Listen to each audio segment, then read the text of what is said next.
Sweet lang. Huwag ka muna mag-scroll. So, syempre, magbibigay muna tayo ng word of the day. At pag-usapan natin is itong mga terms to ponder or terms to remember in terms of provision natin. No?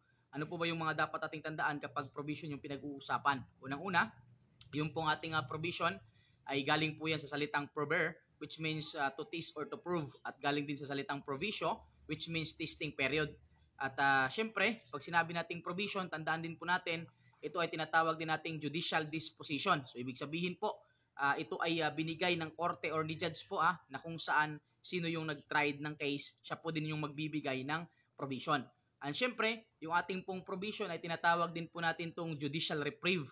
Okay? So, matanong po natin na, sir, di ba po yung reprieve natin is executive clemency man po yan? Tama po yan, yung reprieve po natin is under po yan ng executive clemency, which means lahat ng paghinto, that is called reprieve. Ibig sabihin, to stop, to delay, to cancel the sentence, to delay the sentence, or even to stop, that is considered the reprieve natin. But then, ang sinasabi dito sa provision is judicial reprieve.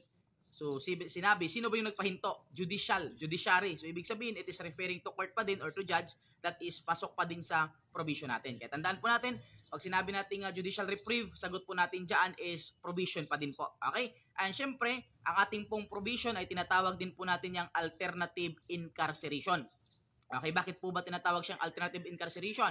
Sapagkat pag sinabi kasi nating incarceration, ipinasok natin ang isang offender sa kulungan to separate its society. Nang sa ganun, makontrol natin at ma-prevent natin yung nasabing krimen. Pero pag sinabi nating alternative, edi inilabas. So, ibig sabihin po, ang provision po kasi, hindi po siya nakulong, kundi inilabas po natin ang si offender. That is considered alternative incarceration. Now, sir, si parol po, sir, is alternative incarceration naman po siya, di ba? Kasi nga, inilabas din po siya sa kulungan. Okay, so itong dalawa na to, medyo confusing siya. Medyo confusing siya between sa tinatawag nating alternative incarceration. Pero, yung pinaka-close talaga na answer natin na alternative incarceration is provision. Bakit po ba?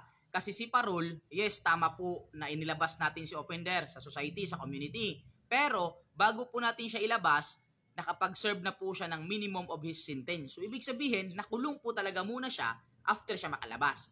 Unlike kasi sa provision natin, after promulgation of judgment, within 15 days, pwede ka na kasing mag-file or mag-apply ng application for the provision. So, ibig sabihin, ang provision, hindi yan nakulong talaga. Yung ating offender dyan is hindi nakatikim ng kulong.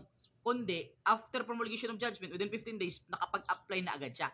Pero si parol kasi natin, bago siya makapag-apply ng parol, dapat nakapag-serve na siya ng minimum of his sentence.